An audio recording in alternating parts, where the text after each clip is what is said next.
தப்பா பேசாம இருந்தாலேயே யாருனாலுமே கொஞ்சம் மேல வந்துடலாம். பாராட்டலனா கூட பரவாயில்ல, குறை சொல்லாம இருந்தாலே போதும்.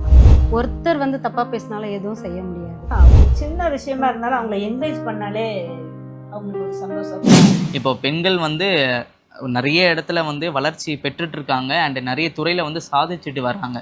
இன்னும் அவங்க கூட இருக்கிற ஆண்களும் சரி, இல்லை அவங்களை சுற்றியுள்ள மற்றவர்களும் சரி, அவங்களுக்கு இன்னும் உறுதுணையாக என்ன செஞ்சா இன்னும் பெண்கள் மேன்மை அடைவாங்க, இல்லை இன்னும் வளர்ச்சி பெறுவாங்கன்ட்டு நீங்க நினைக்கிறீங்க? வளர்ச்சி ஆயிட்டு தான் இருக்காங்க. ஆனா இது ரொம்ப இல்லைன்னு சொல்லுவேன். ஏன்னா இப்ப அவங்கள ரொம்ப கீழே தள்ளிட்டு தப்பா பேசாம இருந்தாலேயே யாருனாலுமே கொஞ்சம் மேல வந்துடலாம்.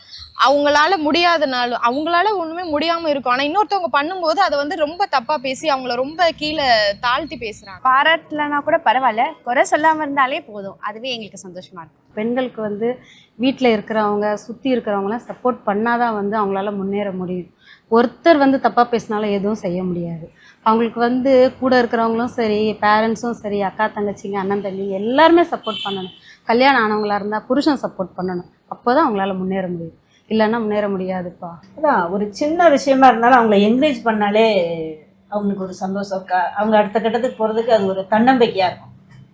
அந்த ஒரு காரியம் அவங்க பண்ணும்போது இது நீ ஏன் இப்படி பண்ணிட்ட அப்படின்னு அதை சொல்லாமல் இன்னும் நல்லா பண்ணு அப்படின்னு அந்த ஒரு அவங்க நாங்கள் இருக்கிறோம், நான் இருக்கிறேன் அப்படின்னு அவங்க அந்த பெண்களுக்கு அவங்க ஒரு சப்போர்ட் பண்ணாலே போதும். பெண்கள் நல்ல அந்த என்கரேஜ்மெண்ட் இருந்தாலே பெண்களுக்கு ஆட்டோமேட்டிக்காக தான் அவங்களுக்கு அது வந்துடும். அவங்களுக்கு உரிமை கொடுத்தா அவங்க அதுக்கு தகுந்த மாதிரி வாழ்வாங்க. ஆண்களுக்கு மேலே பெண்கள் முன்னுக்கு வருவாங்க.